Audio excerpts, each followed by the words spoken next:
Got another question on transition elements for you to try, so we're up to number 7 now. So as always, click on the link in the description of the video to get the question, have a go and then play on when you're ready for the answers. Okay, so we've got a bit of equation overkill on this one, so let's get started. So we've got to write an equation for the formation of solid A.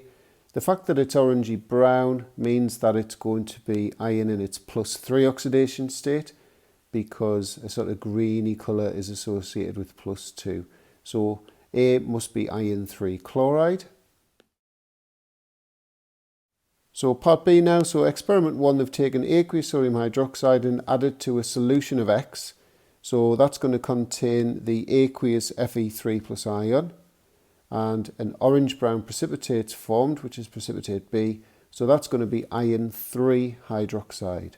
So you've got two options of equations you can give here. You can either give this one or that one there. Obviously I'd go for the first one because there's a lot less to write. So moving on to part C, where it deals with experiment 2. So I've already put the reaction equation in. So they've taken solution X, remember that's the 3+ hexaaqua ion. The fact that it's gone green means it's been reduced down to 2+. So complex C is that. Now just be careful with this one.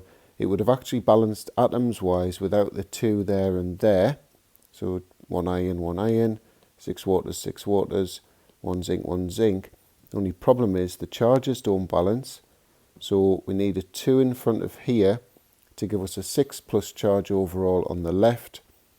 2 times the 2+ is 4+, and then factor in that 2+, we've got the 6+ on the right.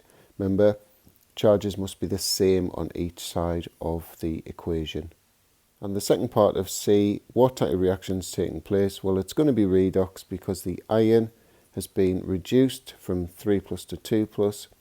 The zinc's been oxidized from oxidation state 0 to 2+. Moving on to part D, which deals with experiment 3. So this complex E that's formed with the MR of 211.8, if you sort of do the number crunching, you'll find out that this species here has that MR. So if we just turn that into an equation now, we get that equation there, and that's a ligand substitution reaction. The water ligands have been substituted by these cyanide ligands. Moving on to part E, which talks about experiment 4.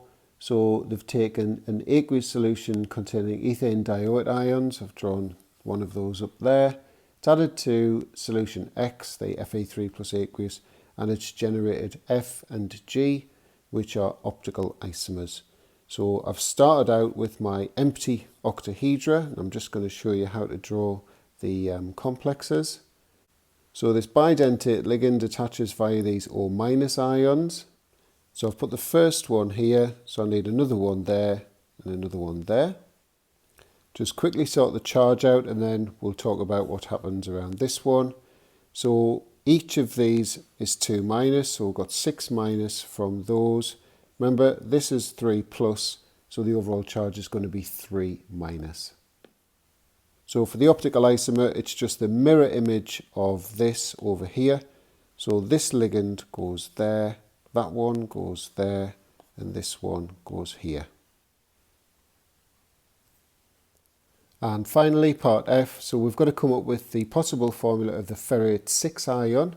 So we're told that it's got a 2- charge. Ferrite means iron and oxygen. The 6, the Roman 6, means that iron's in its +6 oxidation state. So how many O's at 2- each are going to give us a 2- charge overall? And the answer is 4. Because 4 oxygens is -8. With +6, you're left with -2.